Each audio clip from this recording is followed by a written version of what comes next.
say, you know, we need more people to go into the engineering ranks. We all hear that, right? Yes. We need more people going into engineering. I feel like writing an article or an opinion piece and saying, I'm not so sure about that. First of all, it's a really tough job. The pay is capped at about $120,000 in the US if you're pretty good. But here's the real problem. What is China and India doing? They're pumping out millions and millions of engineers. So my view right now is engineering, and I hate to say this to all you engineers, but that is the auto worker of the 21st century. You are going to be outsourced.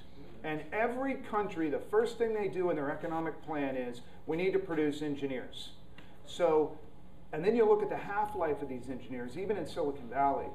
I don't particularly think it's a great career option. But that occurred to me as I was looking at how quickly our companies and the talent in our companies are being obsoleted. By the way, if you look at Google, which I always thought was on a rampage for acquiring companies, well, this year, they said, we're really going to ramp up acquisitions this year. By the way, just the best thing I can hear as a venture capitalist that they say that. After the failed bid on Groupon, now they want to hire a lot more people. And they have also said, we are going after talent. And here are the categories of engineering talent that we're looking for. If you're a company with someone like that, you can be starting your company, build a little product, acquire 15, 20 engineers.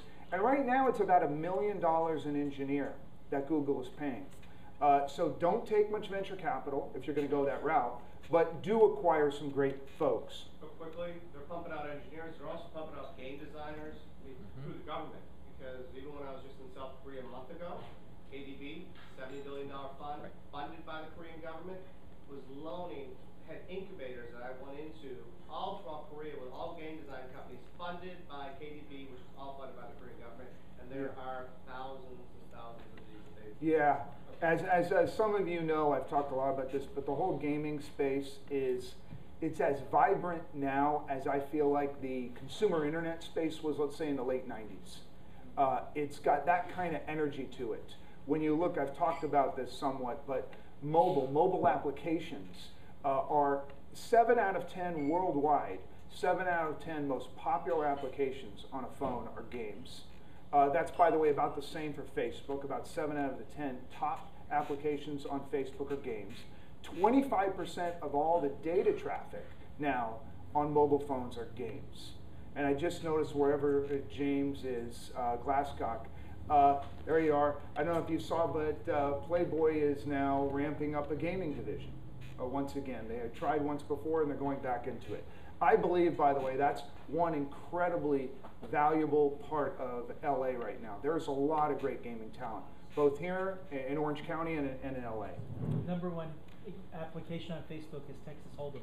Yeah, #1 application on Facebook is Texas Hold'em. That's by Zynga.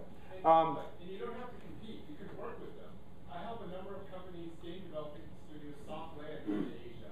So you can exploit a lot of the art, design, programming talent in Asia.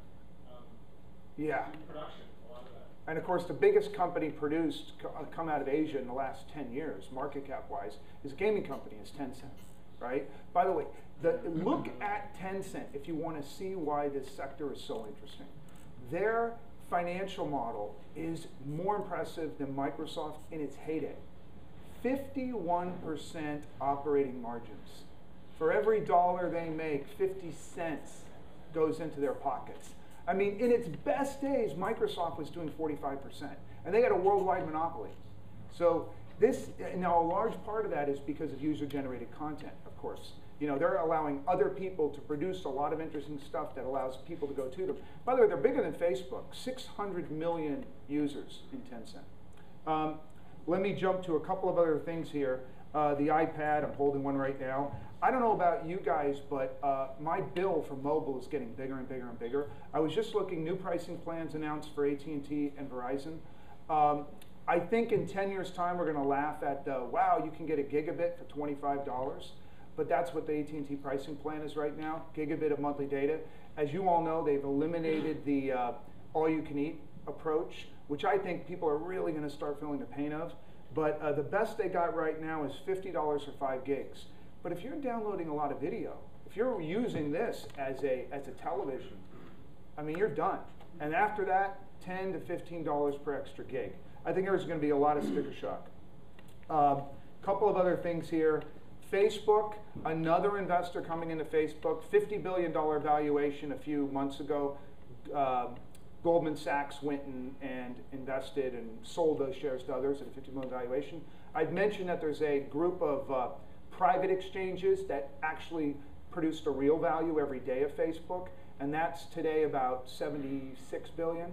But a group called General Atlantic, you might know them. General Atlantic is I always thought of them as a buyout fund. They're like a giant $9 billion fund. They invested in Facebook last week. They bought a 10 basis points, so 0.1% for $60 billion, $65 billion valuation.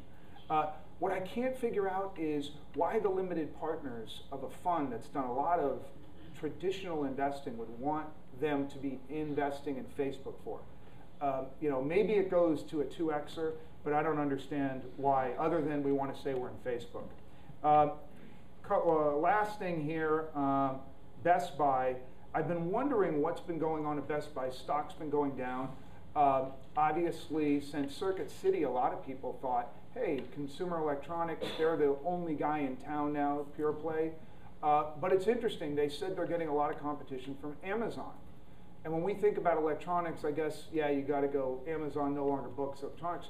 But Amazon did almost $20 billion last year in electronics.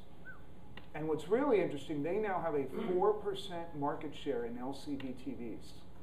So who would have thought of Amazon as shipping TVs? Not me. And by the way, they don't take inventory risk.